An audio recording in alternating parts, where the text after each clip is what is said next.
Kate LaFalcha, welcome to Irish Granny Helen. And it's time to end this Saturday book. We're on video number 6 of Frame Up, The Untold Story of Roscoe Arbuckle by Andy Edmonds. We're now in the thick of the trial. Jury selection has just happened, or is in the process. We're on chapter 20. 207 potential jurors. The DA said that he would reject movie fans, newspaper readers, and anyone choosing to run for office during a Democratic administration. The defense said that it would reject any woman involved in a women's club or organization and anyone who heard that the Volstead Act was violated at the party. At the very beginning, Brady threw a tantrum to get Roscoe's attorney McNabb to change his questions. He actually screamed and pounded the table and threw papers and threatened to quit. McNabb's questions, he said, were full of lies. The prosecutor's witnesses have been threatened and imprisoned. This is what the DA is saying. He accused the defense of witness tampering. The defense fought back, and there's a lot of give and take in the book, a lot from the trial transcripts. The questions for the jurors that the defense had accused women of being part of a women's vigilante mob. He accused witnesses of changing their testimony, which was true. And then the defense lawyer made the case that Rapé had a diseased bladder from an immoral life. And this trial the jury selection took 5 days, and they went through 143 people, but they finally got 7 men and 5 women. McNabb knew that Delmont was a terrible witness for the prosecution. So Brady had her locked up on bigamy charges so she couldn't testify. The judge wouldn't release her at the defense's request. So Brady is just Machiavellian. Brady is the prosecutor. Brady got the Wakefield nurse that had taken care of Virginia to say that Virginia was covered in bruises with numerous organ ruptures caused by brute force. She glared at Roscoe the whole time, and she also acted very nervous. McNabb got it on record that she was not even a medical professional. She was essentially a babysitter. And Rapé's condition could just as easily have been from any number of other disorders. He totally discredited the lies she told about the bruises. There were none. McNabb was able to open the door to reasonable doubt and about the cause of the injuries in general. He was able to get Dr. Beardsley to say that he had trouble dealing with Delmont, and that at the time of the incident at the hotel, nobody blamed Roscoe for anything. He did say that any sign of intoxication was overshadowed by her pain. He said he thought that she needed surgery, but had no answer for why it wasn't ordered and wasn't done. Witness Betty Campbell said that Roscoe wasn't even drunk and that he was just casual, socializing, dancing. She admitted that the DA Brady had threatened her with prison if she didn't testify against Roscoe. Alice Blake and Zay Previn had signed affidavits that Brady threatened them. The prosecutor threatened them to say lies about Roscoe. Previn was still in custody, and Blake was under house arrest on the part of the DA. Previn testified all about this for the defense and told the jury that Rapé did not accuse Roscoe of intentionally hurting her, and said that Brady tried to force her to sign a statement otherwise. When the prosecution questioned her, she told her original story that was unflattering. and put Roscoe in bad light. It came out that Virginia did say that Roscoe hurt her, but not, well, she didn't say Roscoe, she said he. And actually, what she was referring to was when Fishbach helped to kind of wrestle her into the bathtub. Alice Blake told the same story. Both of them were visibly terrified of Brady. McNabb asked for her original statement to the police on the day of the event, but before Brady got to her, and lo and behold, her original statement before she was threatened by the prosecution, that original statement was lost. Brady decided to accuse Roscoe of having his way with Rape for years. And a former security guard at Lehrman's studio. Now, this is Rape's fiance who hated Roscoe.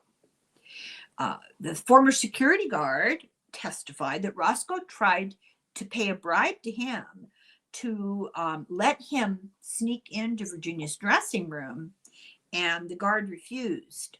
Now, apparently, it was part of a larger prank. It did happen, but it was part of a prank that other people knew about.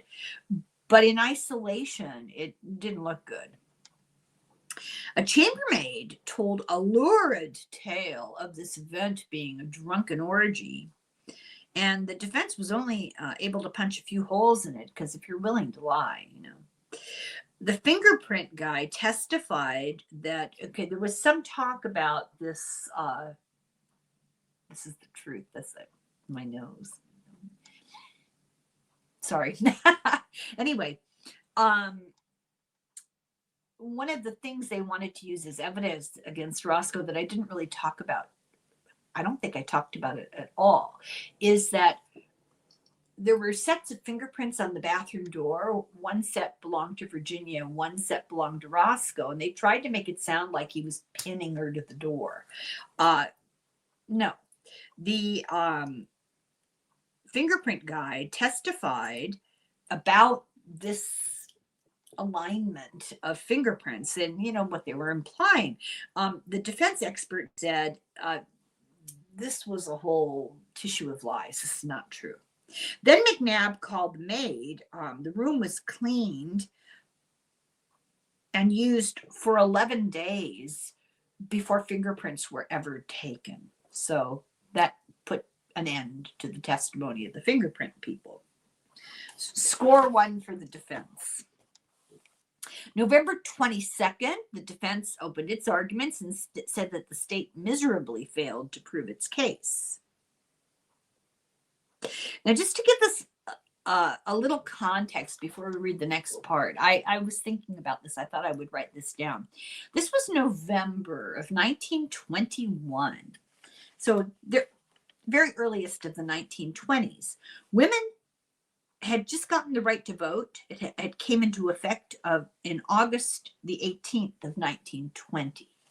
Women were still marginalized, well, even more than they are now, marginalized, judged by their social behaviors, their dress, et cetera, et cetera. So keep that in your mind, in the forefront of your mind, when you hear how this was discussed in court. The medical expert said that her condition could have been a result of disease. Rumwell, the doctor from the abortion clinic, said she had gonorrhea. And this actually helped in the trial to show that she wasn't an innocent victim. This is why I'm saying block of salt. I'm not saying she was a victim of anything intentional. I'm just saying they're trying very hard to use her sexual history against her to impugn her reputation. The other nurse testified that Rape often had to be catheterized and would tear off her clothes and run down the street naked after a few drinks. So 2 days before, this woman who testified about this nurse who said this about Rape, which made her look bad, made Virginia, the victim, look bad. This witness, the nurse, almost died from poison after claiming she had gotten anonymous threatening phone calls. While she was testifying, the prosecutor, the DA, Brady, made fun of her lisp. What other psychopath do we know that likes to make fun of people's disabilities? The other defense witness was the wife of the former LA police officer, and she confirmed the story about Virginia running naked down the street. But then Brady found witnesses to say that they were lying.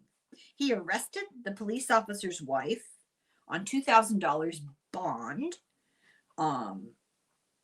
She pled not guilty, and the charges were dropped on her because eventually they got a result from the jury. So Fishbach claimed that he knew nothing because he had left to go get a seal, if you remember that. Roscoe later said that he feared discovering his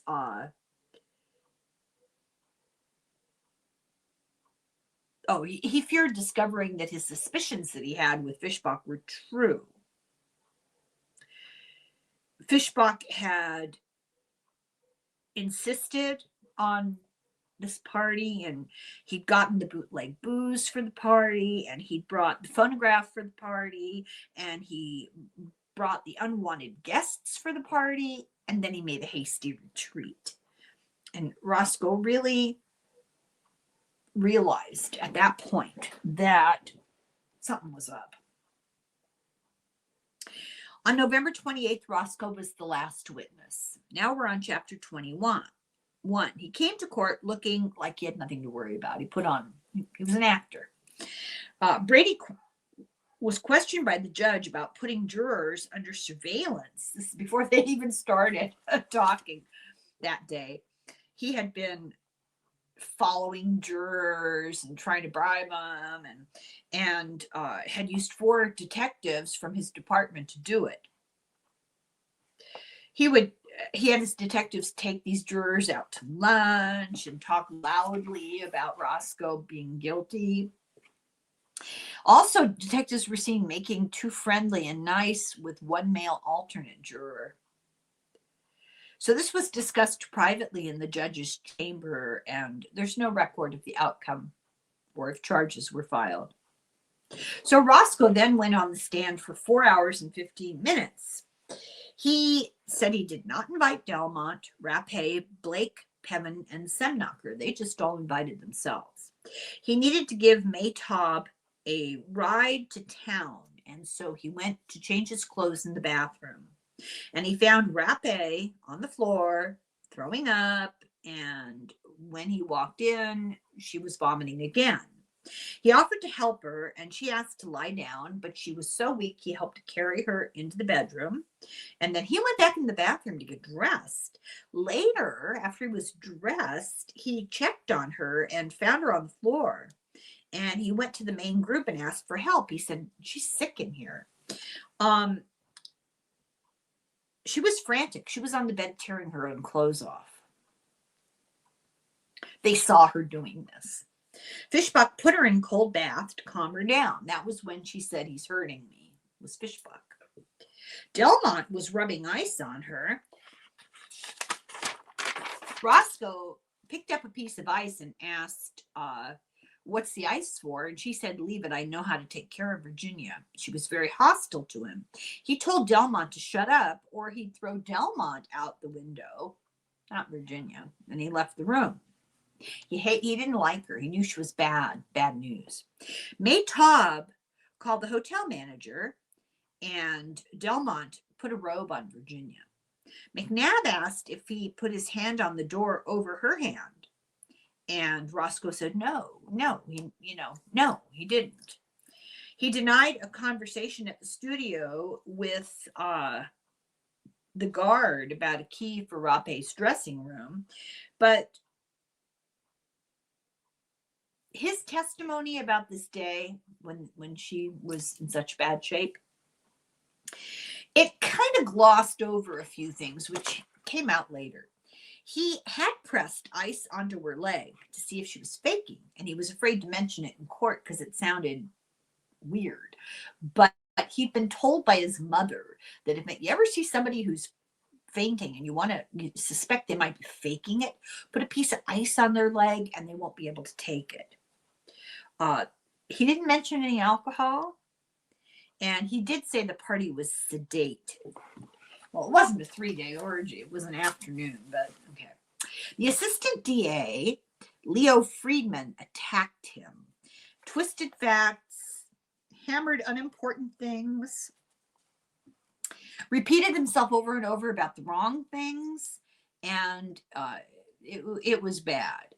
It was a vicious court battle, a real grilling of Roscoe. He tried to trip Roscoe up with small details just to make him look bad. He tried to make Roscoe locking himself in the bathroom look bad. But he went into the bathroom to change his clothes, and there were people in and out of the apartment, and he wanted privacy to change his clothes. He hadn't known she was in there until he came in, shut the door, locked it, turned around, and there she was on the floor. No one kicked the door. He helped her into the bedroom. The issue of her bladder was brought in with doctors and witnesses who argued, was it a disease? What is it, an injury? There were all these conflicting testimonies. Eventually, it was agreed, well, she did end up with peritonitis, and it was ruptured, but not by force. It was so damaged. The walls of her bladder had long-term damage. It was obvious that Rapé was sick and in pain before she even got to the party. And her death had nothing to do with any sort of aggression. There was shouting. The prosecutor was grandstanding. His summary continued all of the lies and misrepresentations, and he described Roscoe as a monster, who he then went on to attack the testimony of the defense witnesses.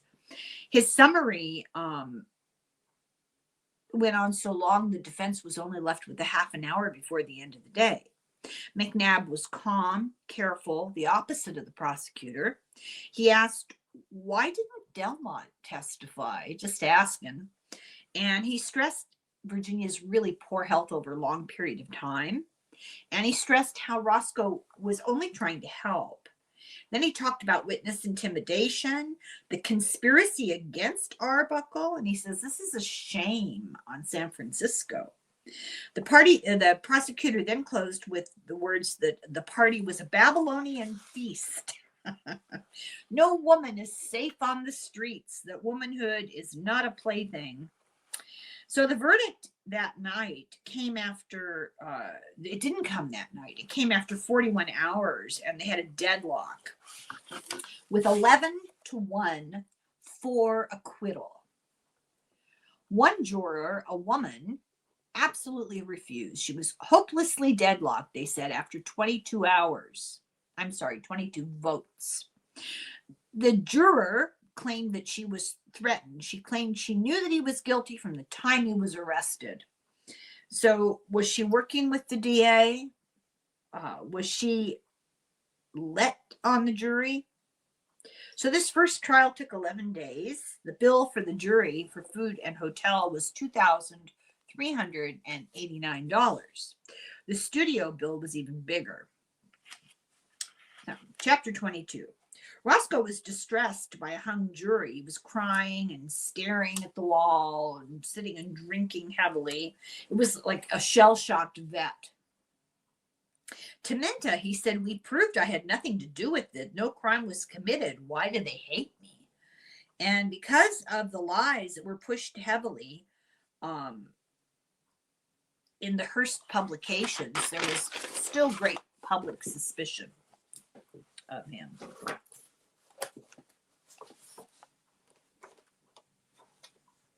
One of the stories is that Roscoe had leered at Virginia at the party and said, "I've waited 5 years for you." And then he chased her and said, "I'm coming, Virginia." Didn't happen. This was what Delmont had said in her first testimonies, but later she recanted it, and it's not in the official trial. The crime was committed with an object, was what was also accused initially. Then he subsequently tossed it out the window, saying, "There goes the evidence." This never happened, but this is what the Hearst papers reported lies. There was nothing in any police report, in any testimony, or any statement ever about any of this, and everyone there, when asked, denied it. But the damage was done because it was in the Hearst papers.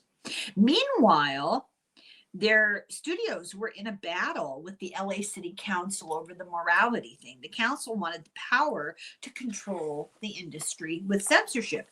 The studios decided that the best way to keep their own control was to entice Will Hayes with money and power, and they used the controversy with Roscoe to that end. And he was enormously ambitious and on a moral high horse. They gave him a very lucrative contract to be a censor for 3 years at $115,000 a year and a $2 million life insurance policy. That would kind of make me nervous. And unlimited expense accounts. And what they did is they divided the cost between 12 different industry moguls. They also gave renewable options. He took office March 14th, 1922, and formed the Motion Picture Producers and Distributors Association. He opened his office on Fifth Avenue in New York City. He hired a guy called Pettyjohn to be his chief assistant. He got a multi-million-dollar line of credit. He derailed the legislation in a number of places by convincing the nation that he alone should guide the morals of the country. He blocked foreign films from even being shown because they ate into the profits of the American studios. He ran the organization with an iron fist and dictatorial legislation. He had clout and political influence with Republicans and the White House. What's old is new again. He became known, this association, this office became known as the Hayes office. It had spies everywhere, in every projection room, every script meeting. And if you look at movies from before the establishment, what was it, 1922? Yeah. Movies made before 1922 were far, far more liberal, open-minded, and risque. Go back and look. It's really interesting. He created the production code. It formalized eventually this code run by a Catholic priest for Hayes in 1930. So until 1930, even some of the early talkies were risque, but it was set in stone by 1930. It had to be revised because threats of boycotts started happening because these rules were so strict. For example,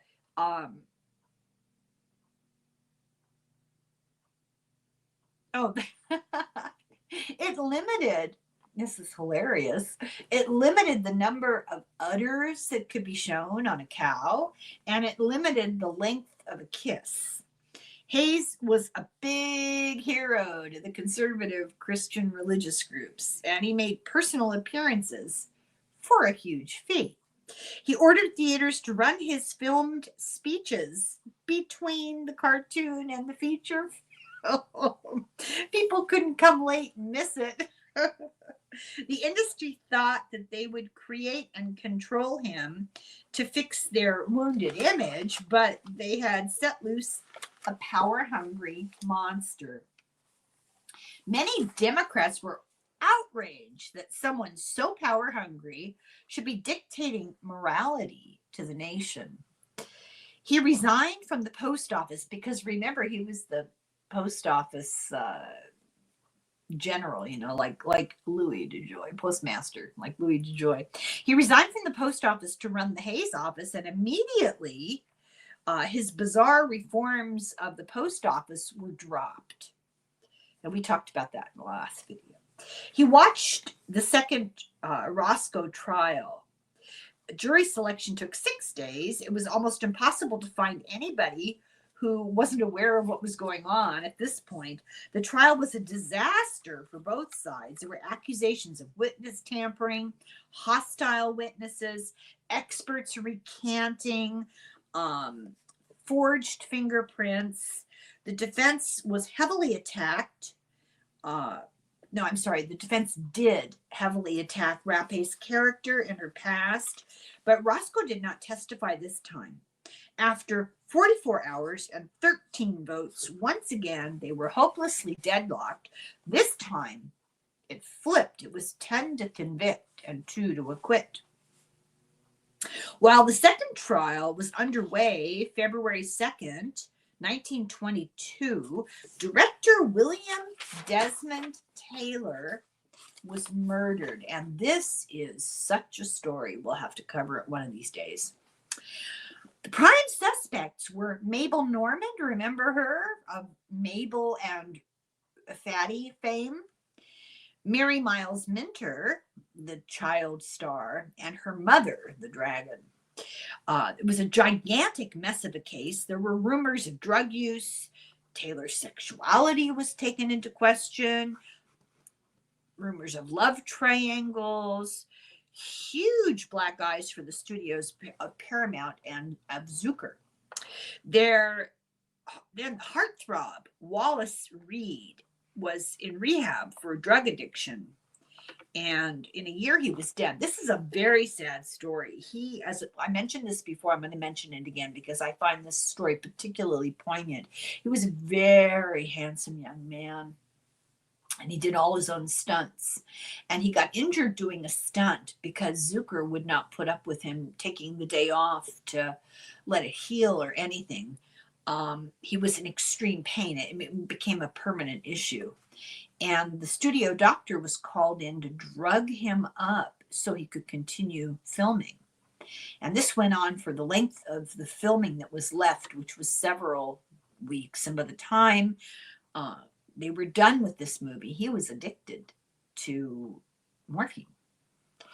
And it took over his life. His health degenerated, his acting degenerated, his marriage degenerated.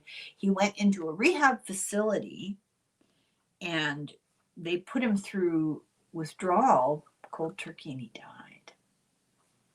So these two events were used to point out Taylor's death and then Reed's death were used to point out that Hayes was not really controlling anything, that everything was status quo in Hollywood. Hayes lashed out with more control and said, quote, stars will no longer be allowed to act like hooligans. And he started targeting Roscoe. At the third trial, which began March 6th, there was a 7-day jury selection. And this time, McNabb aired all the dirty laundry about Rapé. He just said, well, at this point, I have to be doing whatever it takes. And there was a lackluster prosecution. The jury decision came in 5 minutes. That's pretty incredible. And I wanted to read this. This is the judge. Acquittal is not enough for Roscoe Arbuckle. We feel that a great injustice has been done him. We feel also that it was only our plain duty to give him, this is, the judge is reading it, but it's a statement from the jury. Our duty was not only to give him this exoneration under the evidence, for there was not the slightest proof adduced to connect him to any way with the commission of a crime. He was manly throughout the case and told a straightforward story on the witness stand, which we all believed. The happening at the hotel was an unfortunate affair for which Arbuckle, so the evidence shows, was in no way responsible. We wish him success and hope the American people will take the judgment of 14 men and women who have sat listening for 31 days to evidence that Roscoe Arbuckle is entirely innocent and free from all blame. But that didn't happen. Roscoe was bankrupt. He was in debt.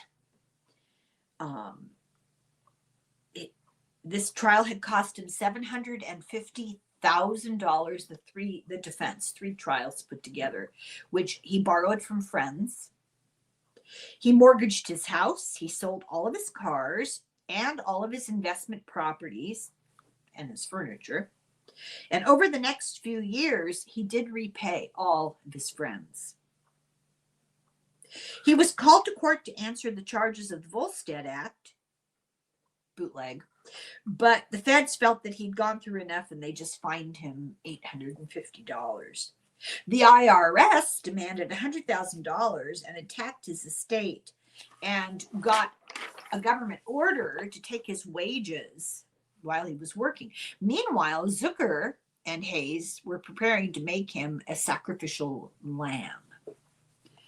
Now we're on chapter 23. By the end of the 3rd trial, Roscoe was completely drained of life. That's a quote from his former wife, Minta. He paid for the crimes committed by Brady, who wanted to be governor, a horrible man who destroyed Roscoe. Minta moved back to New York. At the verdict, theaters began showing his films again, and theaters were packed. He told close friends what really happened at the party in San Francisco. This story was verified in at least 6 written versions and corroborated by people who were there. And this is sort of the final version of what really happened coming from Roscoe Arbuckle. Sherman and Fishbach were in San Francisco by Saturday.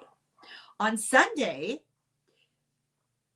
they went out in his car. He was still in pain with his burnt leg. Fishbach spotted Rapé and Delmont on the street and begged Roscoe, pull over. Roscoe said no, those guys are nothing but trouble. But Fishbach yelled out of the car window at them and invited them to the party as they drove by. And Roscoe was very mad at him, very mad at Fishbach for doing that. And don't invite him to my hotel room, and I told you not to. Roscoe said that Fishbach acted strange on Sunday night and stranger on Monday morning. Fishbach invited this nightgown salesman, Fortloy, to the suite, to the party. Roscoe protested. He was expecting May Taub and a friend, and they were decent people. And this Fortloy guy, this nightgown salesman, was kind of a lowlife. And Roscoe knew that his presence would make his friends uncomfortable. But Fishbach said, hey, when they get here, they can try on nightgowns. And Roscoe was very upset. It's hard to understand why he wasn't more forceful, but there was a lot of studio political dynamic nonsense going on. So about noon, Fishbach got a phone call, and he left to go scout sea lions, which is just so bizarre and disturbing. Roscoe was in pajamas, but not like you'd think. He wasn't in his Dr. Denton's. He was in like lounging outfit. And he got a call, and it was Fishbach who told him that he wanted to bring back Semnocker, Delmont, and Rapé. When he returned from the sea lions, he had run into them somewhere. Because San Francisco is such a small place, you run into the same 3 people twice in less than 24 hours.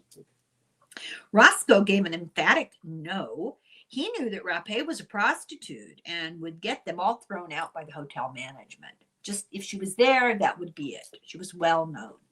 Delmont was a known troublemaker. No.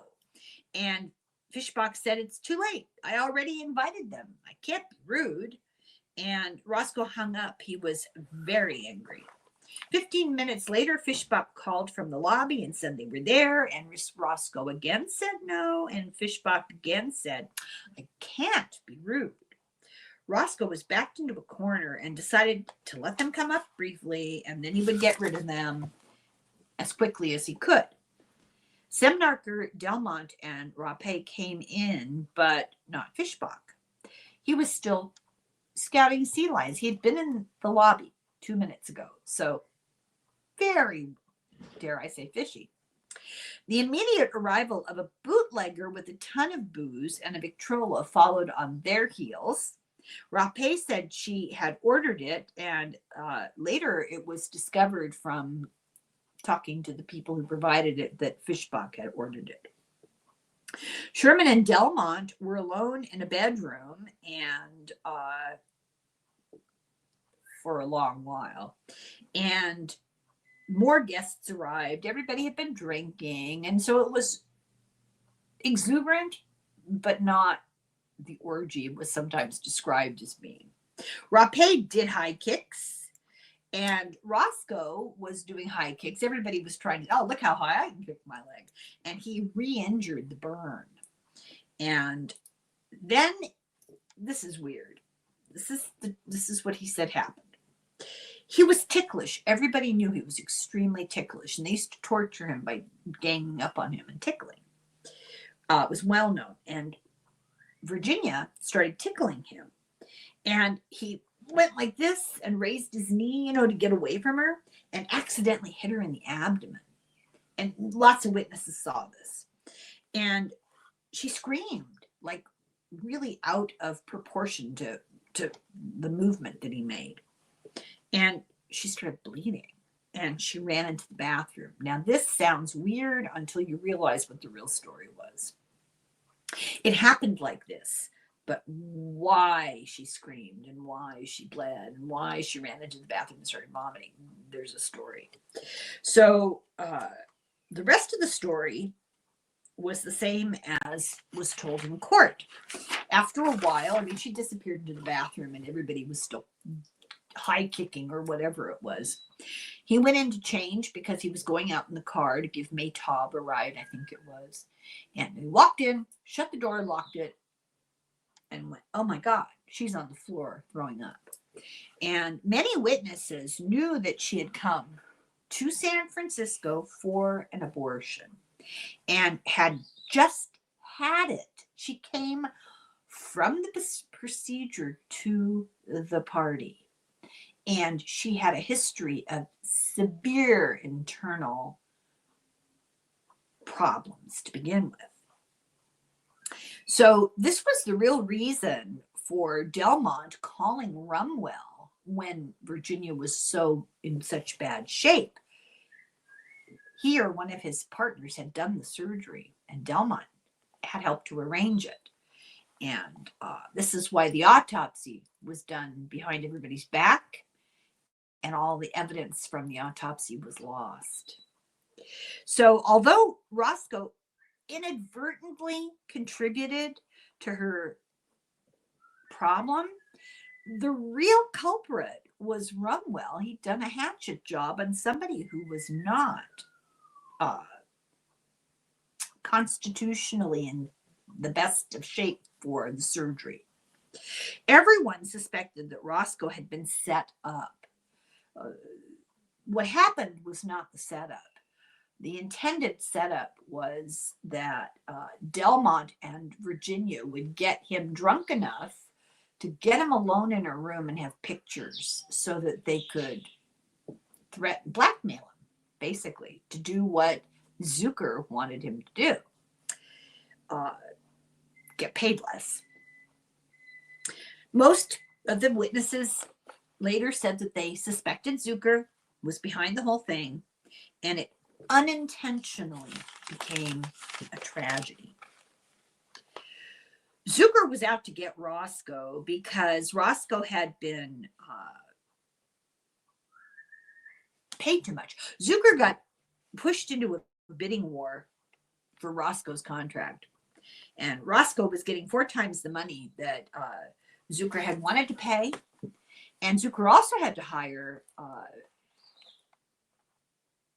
a backup comedian as insurance.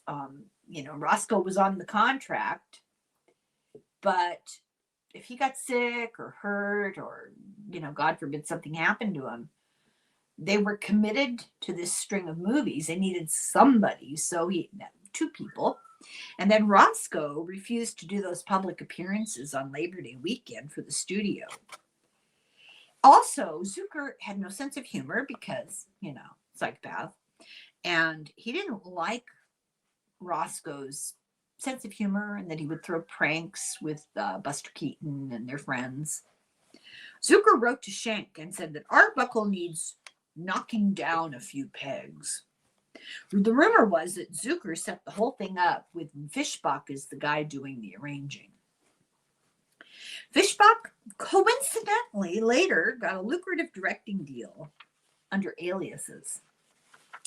Zucker's plan was to get compromising photos of Roscoe at a wild drunken orgy with bootleg booze and ladies of ill repute, a nightgown salesman, but things didn't work out that way. The party became a tragedy because Rappe, arriving fresh from an abortion that was poorly done on a person in poor physical health, she got accidentally bumped into, and the rest is history. That was not part of the plan, and Roscoe was completely innocent of any knowledge of anything or any intention. It was just this terrible travesty. Zucker also, on March 13th, the day of the third trial started, wrote a second check, wrote $10,000 before for this first day of jury selection on the first trial. And the day the third trial happened, he wrote a second check to Brady for another $10,000. Why? Nobody knows. You can only speculate. On April 18th, Zucker and Lasky and Hayes met at Paramount's office in New York, and a memo was created.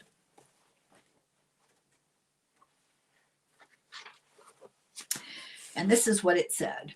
Hayes crucified Arbuckle for the sins of Hollywood. After consulting at length with Nicholas Schenck, representing Mr. Joseph Schenck, the producers, and Mr. Adolf Zucker and Mr. Jesse Lasky of the famous Players Lasky Corporation, the distributors, I will state that at my request, they have canceled all showings and all bookings of the Arbuckle films. They do this that the whole matter may have the consideration that its importance warrants, and the action is taken notwithstanding the fact that they had nearly 10,000 contracts in force for the Arbuckle pictures. Signed, Will Hayes. Roscoe was the first actor ever blacklisted. They advised him to take 6 months vacation to let things cool down. He left for Europe and Asia, and it lifted his spirits because there he was still famous and seen as not guilty. And he did stage performances and renewed his optimism. Meanwhile, in New York City, Minta campaigned Hayes to lift the ban and let Roscoe come back on the screen. He responded to her many pleading letters with, Dear Mrs. Arbuckle, I have nothing to do with Mr. Zucker's decision regarding you or Mr. Arbuckle's employment with his company. It's up to Mr. Zucker. The affair's out of my hands. So Hayes was also being pressured by Keaton, Schenck, Mabel Normand, New England theater owners, all of them against Hayes. Vitagraph, Fox, Warner's, and Pathé joined this protest. They all knew this was not fair.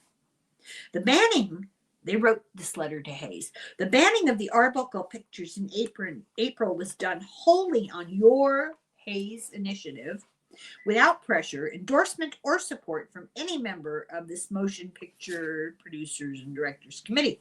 There was a generous amount of criticism throughout the country on the action of barring Arbuckle on the ground that there is no law written or unwritten by which you as an individual could bring about a situation where another individual is deprived of the means of a livelihood. December 20th, 1922, Hayes lifted the ban, but not a full pardon. I'm like, who is he? Roscoe was exonerated in the courts. Roscoe could return to the screen. Schenck claimed he had 6 films and 10 shorts and a contract with a $5 million budget. His return sparked controversy. Roscoe began to drink again and feel isolated because of all the negative things that were being said. He told Minta, quote, "I don't care if I live or die. If I'm lucky, I'll just pass out and never wake up.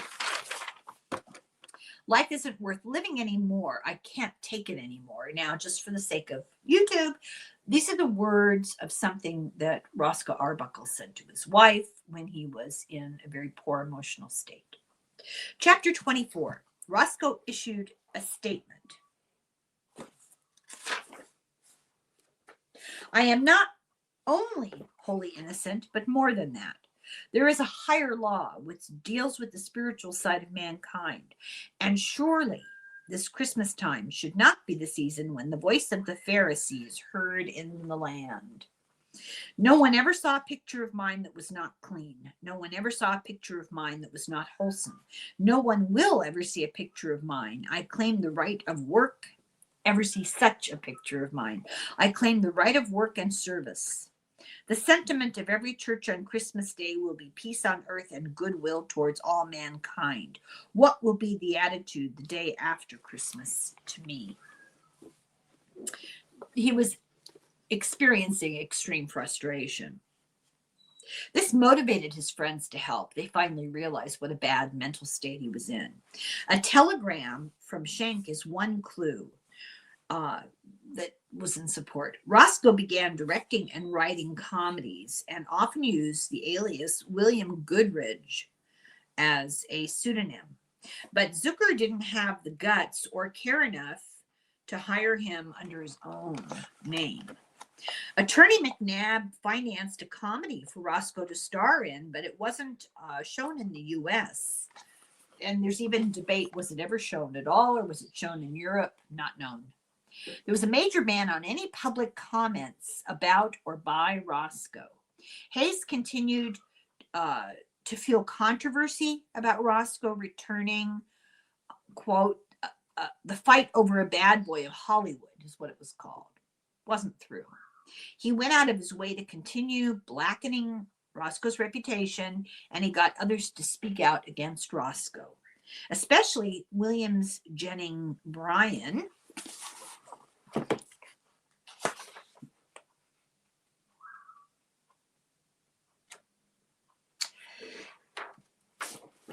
who, amongst other things, said the evidence showed a depravity entirely independent of the question of actual murder. As long as his character must be measured by such orgies as that in which he played the leading part, there's no reason why he should be given another chance. Whenever he repents and reforms in his habits, he will find the public charitable to a fault and anxious to forgive. So far as I have seen utterances from him, he does not return like the prodigal son, but comes running back with the song of victory upon his lips and inquiring for the fatted calf. Now, this is the kind of statement they were hoping to get at the end of incriminating photographs of Roscoe fooling around with women of ill repute. That was the intention of all of this to begin with. So, they got their way in that regard too. Roscoe needed a new name now, even to direct, and many producers would not acknowledge that they had given him work. He decided to do 8 weeks of live stage tour. Keaton thought it was a bad idea, that it would crush his spirit. But he ended up performing to packed houses and standing ovations, but he spent all of his time after each show drinking.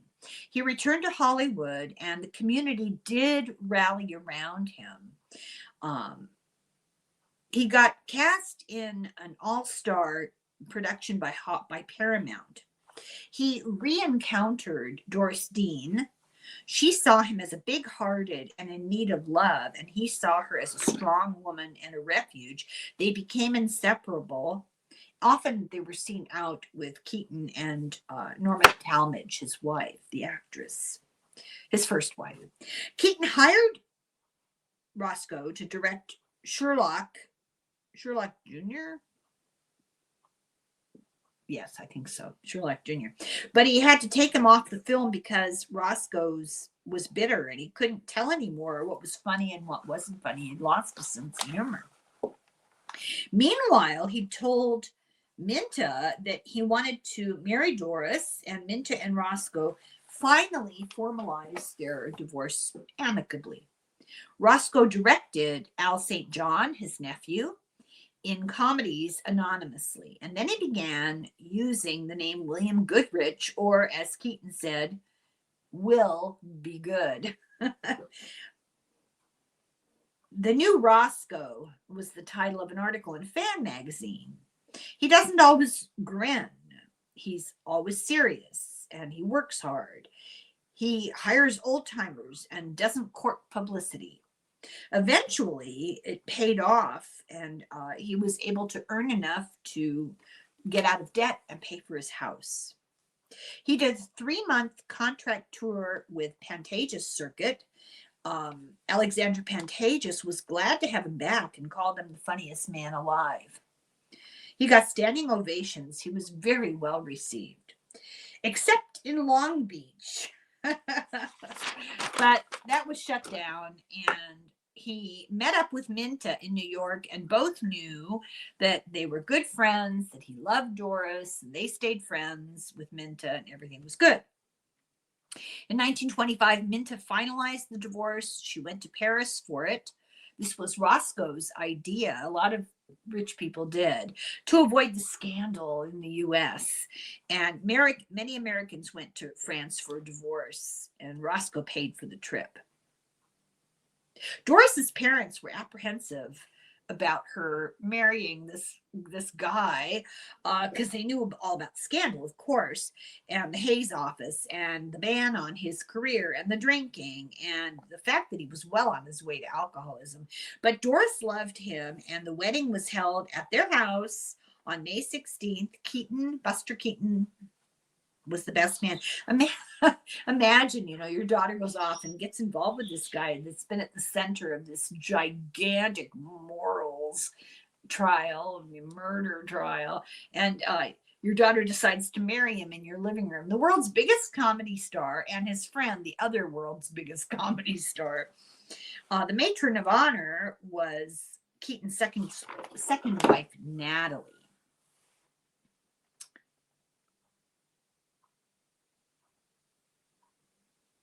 Schenck helped to put on the whole thing, but the marriage was shaky because Roscoe was suffering from extreme mood swings and was a recluse. Lou Cody, he's an actor of old movies. Lou Cody was a good friend. He had married Mabel Normand, and he invited Roscoe to join the Maskers, which was an all-male club like vaudeville actors, burlesque actors. He was accepted into it. The club planned a big show called the Public Revels, and hours before the show, the school board of the school auditorium the show was being held in took back the permit because Roscoe was involved. We cannot allow this to be on our stage. What will the children think? So the Maskers united in support of Roscoe. They found a new venue, the Philharmonic Auditorium, and they had standing room only. And then Hearst offered a chance to direct Marion Davies in The Red Mill. Turned out to not be so good. Marion Davies was not considered the best actress in the world. She was lucky. William Randolph Hearst loved her. Anyway, chapter 25. Keaton had talked to Davies about hiring Roscoe. She encouraged Hearst to hire Roscoe. The movie began in 26, and it was a disaster. Roscoe was not doing a good job. There aren't any facts. This was just the Hearst's paranoia, or Hearst's distrust of Roscoe, or his excuse for Marion Davies not being that great. Anyway, Hearst hired King Vidor to consult. He's not a king of it, he's not a monarch. His first name is King.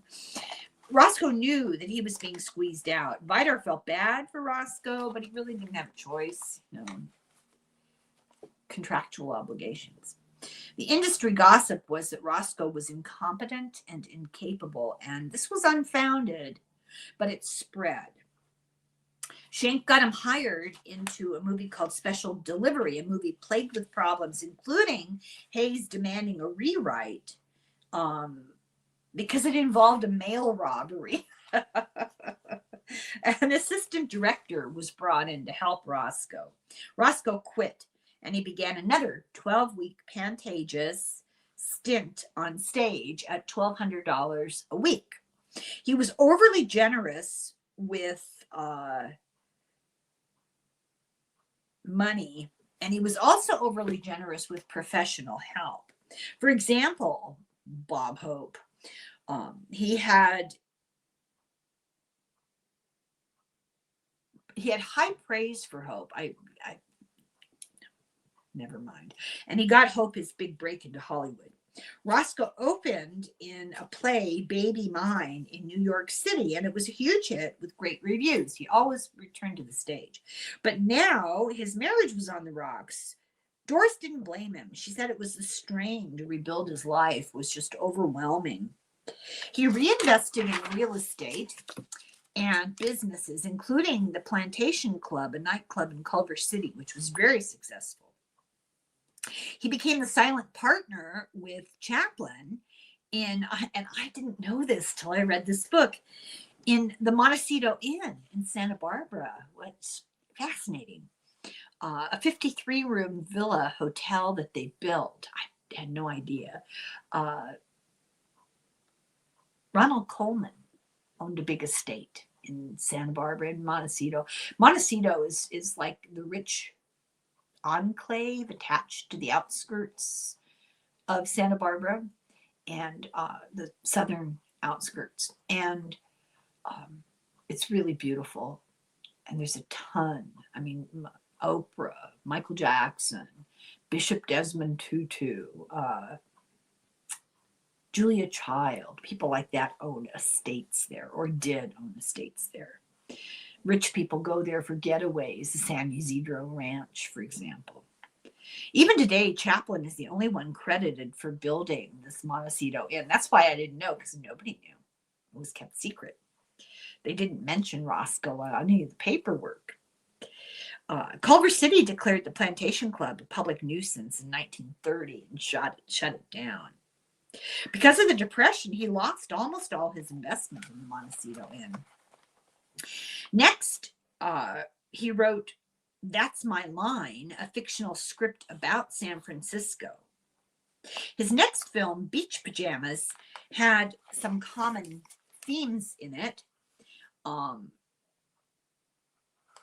about a character who's lured by scheming con women.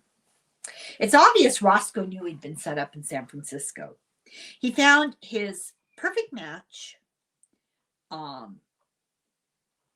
in Addie Oakley Dukes McPhail. He called her his lucky charm. Now, he'd already broken up with Doris. He called her his lucky charm, and he felt that she helped his life and luck turn around. In February of 1932, Jack Warner was called him to star in his own two reelers, 6 of them to start, and then the possibility of more. He married Addie on June 21st of 32. So by midsummer of 32, his life had taken a huge turn for the better, and he called it thanks to her. And his name was now being put on these two reelers and made public. The director said that Roscoe was just a big innocent baby, one of the finest fellows I ever met. It was a very successful partnership, and especially with Bill Hayes, a 12-year-old kid who acted with him, and you can see parts of it on YouTube. There were never any problems on the set. He wasn't inebriated. He didn't have anger issues. He didn't cause trouble. He wasn't a diva, but he was drinking. It just didn't affect the production. The American public welcomed his films with open arms. He finished the next movie in the series of 6 and celebrated.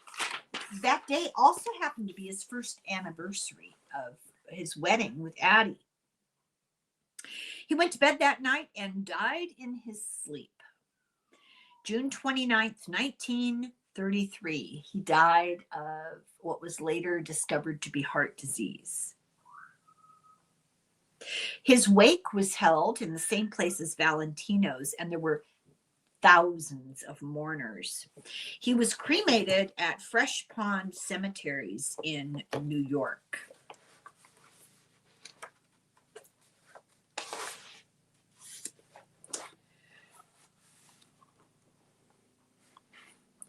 I don't remember how old he was. Let me quickly look this up. Not old, very, very early 40s.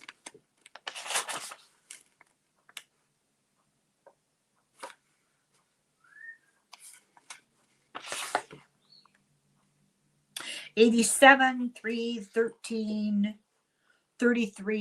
He was 46. Okay. He was on the threshold of winning back the public, and he was on the threshold of becoming a big star again.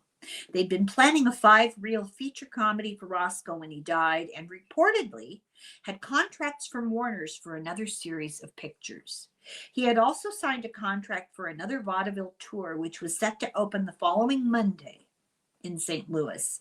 If he had lived, Roscoe certainly would have been back on top, reestablishing himself as America's favorite comedian.